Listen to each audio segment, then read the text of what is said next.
नमस्कार, मेरा नाम है ब्रिजेश। फिर हाजिर हूँ एक नई कहानी और एक नई वारदात को लेकर। दिल्ली के महरौली की श्रद्धा हत्याकांड हर एक जुबान पर है। लोग हैवानियत भरी इस वारदात के बाद सकते में हैं। चारों तरफ श्रद्धा मर्डर केस की चर्चा हो रही है। जो मुंबई के सटी वसई में रहती थी लड़की, उसका दिल्ली में ले जाकर टुकड़ों टुकड़ों में करके फेंक दिया। ताज्जुब की बात यह है कि देश में यह कोई पहला मामला नहीं है। ऐसे कई हत्याकांड सामने आए हैं जिसमें लाश के टुकड़े टुकड़े किए गए हैं। इससे पहले भी भारत में कई घटनाएं सामने आ चुकी हैं जिसमें 300 टुकड़े किए गए हैं बॉडी के। आज कई घटनाओं को देखेंगे। आज के इस वीडियो में कई कहानियां एक साथ सुनेंगे और इस सच्ची कहानी है भारत की। साल 2010 में कुछ ऐसा ही खौफनाक हत्याकांड देखने को मिला। देहरादून में सॉफ्टवेयर इंजीनियर ने अपनी बीवी को ऐसी मौत दी थी कि सुनकर कलेजा कांप जाएगा। यह था 2010 में देहरादून के चर्चित अनुपमा गुलाटी हत्याकांड। देवभूमि की शांत धुन घाटी में वर्ष 2010 में एक ऐसी वारदात हुई जिसने पूरे देहरादून को देश तक झकझोर कर रख दिया था। 17 अक्टूबर 2010 को अनुपमा के पति राजेश गुलाटी ने उसकी निर्मम तरीके से हत्या कर दी थी। सिर्फ इतना ही नहीं, दरिंदगी की हदें पार करते हुए राजेश ने 100 के 72 टुकड़े कर डीप फ्रीजर में रख दिए थे। अपनी बहन का कोई हाल चाल ना मिलने पर जब भाई सूजन 12 दिसंबर 2010 को दिल्ली से देहरादून पहुंचा तो जघन्य हत्याकांड का खुलासा हुआ। देहरादून का अनुपमा हत्याकांड 2011 में देहरादून पुलिस ने इस केस में चार्जशीट दाखिल की और बताया गया कि दोनों के बीच अक्सर झगड़े होते थे और हत्या वाले दिन भी झगड़े के बाद बेड के कोने पर अनुपमा का सिर लग गया था और उसके बाद राजेश ने अनुपमा के मुंह पर तकिया रखकर राजेश ने अनुपमा की हत्या की थी। जुर्म को छुपाने के लिए राजेश ने एक डीप फ्रीजर खरीदा और अनुपमा के शव को उसमें रख दिया था। जब शव यानी उसकी बॉडी बर्फ में जम गया तो स्टोन कटर मशीन से अनुपमा के टुकड़े टुकड़े में काट दिया और धीरे धीरे मसूरी के जंगलों में फेंकने लगा। राजेश अभी भी जेल में है। साल 2013 में उड़ीसा की राजधानी भुवनेश्वर से भी एक खौफनाक कत्ल की कहानी सामने आई। यहाँ सेना से रिटायर्ड डॉक्टर सोमनाथ परिदा ने अपनी पत्नी की हत्या की और लाश के 75 नहीं 100 नहीं 300 टुकड़े कर दिए। पत्नी की लाश को 300 टुकड़ों में बांटने के बाद आरोपी डॉक्टर ने टुकड़ों को केमिकल के घोल में डुबो कर रखा था। पत्नी की जघन्य हत्याकांड में 71 साल के सोमनाथ परिदा को गिरफ्तार किया गया था, जिसे अदालत ने उम्र कैद की सजा दी। आरोपी सोमनाथ परिदा अपनी पत्नी उषा रानी परिदा के साथ भुवनेश्वर के नया पल्ली में रहता था। परिदा की बेटी दुबई में रहती है और बेटा अमेरिका में है। 9 साल पहले जब दोनों बच्चों की बात मां से नहीं हो पा रही थी, शक होने पर दोनों ने एक रिश्तेदार को परिदा के घर भेजा। हैरानी की बात यह है कि रिटायर्ड डॉक्टर ने इस रिश्तेदार को घर में घुसने नहीं दिया और उसे भगा दिया। यहीं से रिश्तेदारों को शक पुख्ता हो गया, जिसके बाद लोगों ने पुलिस को खबर दी। पुलिस जब परिदा के घर पर दाखिल हुई तो घर में मांस के सड़ने की बदबू आ रही थी। पुलिस ने घर से उषा रानी के 100 के टुकड़े बरामद किए।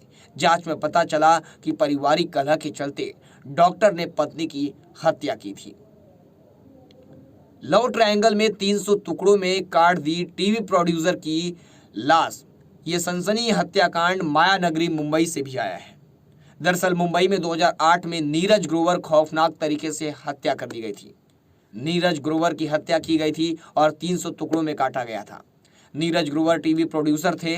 नीरज ग्रोवर केस में त्रिकोणी प्रेम की कहानी सामने आई थी। इस लव ट्रायंगल में पहला नाम नीरज ग्रोवर का ही था, जबकि दूसरा नाम कन्नड़ अभिनेत्री मारिया और तीसरा नाम मैथ्यू का था। मैथ्यू नेवी ऑफिसर था। 7 जुलाई 2008 मैथ्यू नीरज ग्रोवर की मारिया एक साथ फ्लैट में मौजूद थे। तभी मारिया के प्रेमी मैथ्यू का फोन आता है। तभी पीछे से नीरज की आवाज सुनकर मैथ्यू नाराज हो जाता है और आनन फानन में वो सीधे कोची से मुंबई पहुंच जाता है और मारिया के घर में मैथ्यू और नीरज में खूब लड़ाई होती है। इस लड़ाई में मैथ्यू नीरज को चाकू मार देता है। इस हमले में नीरज ग्रोवर की मौत हो जाती है, जिसके बाद मारिया और मैथ्यू नीरज की लाश के 300 टुकड़े करते हैं और प्लास्टिक के झोले में रखकर जंगल में ठिकाने लगाते हैं। मुंबई पुलिस ने इस केस में दोनों आरोपियों को गिरफ्तार किया था। वो आपकी दोस्त थी, आपको कितने कांटेक्ट है, तो कब मालूम पड़ा कि ये कब से कांटेक्ट में, थोड़ा डिटेल। सो ये बात है लगभग अगस्त से मुझे ऐसा चिंता होने लग गई कि ये अभी लास्ट 2 महीने पहले उसने कांटेक्ट किया था। उसके बाद अगस्त का महीना हो गया, अभी तक उसके साइड से कोई रिप्लाई आया नहीं, मेरे किसी भी टेक्स्ट का रिप्लाई आया नहीं, फोन स्विच ऑफ आ रहा था। So that is when it became a point of concern for me कि I should actually start reaching out to people and ask whether okay. So मुझे दूसरों को मेरे फ्रेंड सर्कल में कॉमन फ्रेंड्स है उनको मैंने पूछना चालू किया। एंड देन लेटर ऑन मैंने फिर किसी से भी कोई मुझे अपडेट नहीं मिला, तो फाइनली मैंने उनके ब्रदर को बता दिया कि ऐसा है। लास्ट मेरा उनसे जुलाई में बात हुआ था, उसके बाद से आज तक मेरा उनके साथ कोई कांटेक्ट नहीं हो पा रहा है। So it's better that we reach out to cops and check seek for their help कि वो दोनों में क्या झगड़ा होता था क्या? बहुत झगड़े होते थे।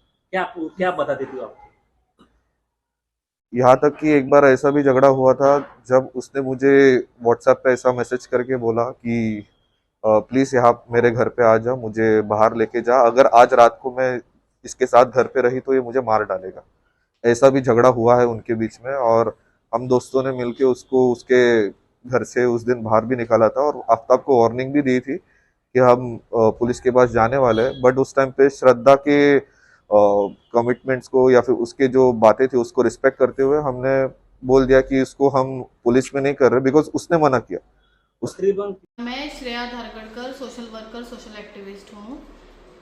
श्रद्धा वालकर बहुत ही अच्छी, बहुत ही अच्छे स्वभाव की लड़की थी, हार्ड वर्किंग लड़की थी। मैं श्रद्धा वालकर से मुंबई जू बीच पे मिली थी जिस दिन मेरा बीच क्लीनिंग का प्रोग्राम था।